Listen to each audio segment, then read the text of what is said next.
தேவனே நான் ஓமதண்டையில்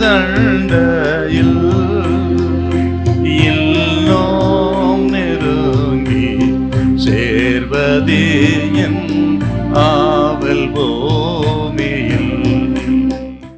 1 ராஜாக்கள் 17ஆம் அதிகாரம் 14-15 வசனம். கர்த்தர் தேசத்தின் மேல் மழையை கட்டளையிடும் நாள் மட்டும் பானையின் மா செலவழிந்து போவதும் இல்லை, கலசத்தில் எண்ணெய் குறைந்து போவதும் இல்லை என்று இஸ்ரவேலின் தேவனாகிய கர்த்தர் சொல்லுகிறார் என்றான். அவள் போய் எலியாவின் சொற்படி செய்தாள். அவளும் இவனும் அவள் வீட்டாரும் அநேக நாள் சாப்பிட்டார்கள். எலியா வைத்த சோதனை என்பது ஆண்டவரால் வைத்த சோதனைங்க. இவளுக்கு ஆண்டவர் தான் அப்படி நடத்துறார். பக்தன் எலியாவை கொஞ்சம் எண்ணெயை கொண்டு வா, கொஞ்சம் அப்பத்தை கொண்டு வா என்று வைக்கப்பட்ட சோதனைங்கிறது தேவனால் எலியாவின் மூலம் வைக்கப்பட்ட ஒரு சோதனை இவளுக்கு. அவருடைய அந்த சோதனையில் அவள் செயல்பட்டார். சொன்னது போல அவள் அடை செய்து கொண்டு வந்து கொடுத்தார். ஆண்டவர் அந்த பஞ்ச காலம் முழுவதும் எண்ணெய் குறையவில்லை, மா குறையலுங்க. நிறைவாய் அவளும் அவள் குமாரனும் எலியாவும் பஞ்ச காலத்தில் 2 வருஷத்துக்கு மேல அவர்கள் திருப்தியா சாப்பிட்டார்கள். அந்த அற்புதத்தை கர்த்தர் செய்தார்.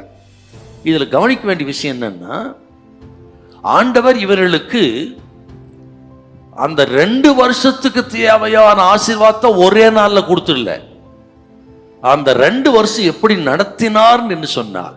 ஒவ்வொரு நாளும் பானையிலே மாவு குறையும் பொழுது, கலசத்திலே எண்ணெய் குறையும் பொழுது குறைய குறைய நிரப்பிக்கொண்டே இருந்தார்.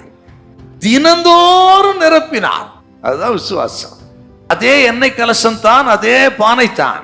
பானையும் மாத்தல, கலசத்தையும் மாத்தல, அல்ல 10 பானை வாங்கல, 10 கலசம் வாங்கல, அதே பானை தான், அதே எண்ணெய் கலசம் தான்.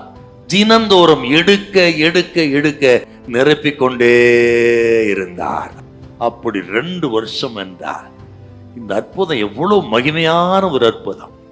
இதுல கவனிக்க வேண்டிய விஷயம் என்னன்னா, இந்த விதவியின் நம்பிக்கை ஆச்சரியமானது. தினந்தோறும் தினந்தோறும் அவள் பானையை பார்க்கவில்லை, கலசத்தை பார்க்கவில்லை, அதை கொடுத்து நிரப்புகிற கர்த்தரை பார்த்தாங்க. அதாங்க விசுவாசம்.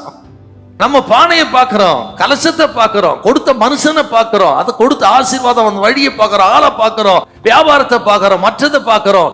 இல்லை, கொடுத்ததை அல்ல, கொடுத்தவரை பாருங்கள். ஒன்றும் குறையாமல் இருக்க உங்களுக்கு.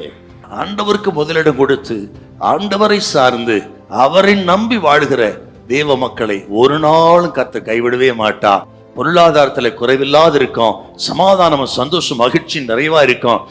அந்த விதவை நடத்தினர் அவளை காட்டிலும் நம்ம அதிகமாய் நடத்துவார். ஹல்லேலூயா, ஹல்லேலூயா.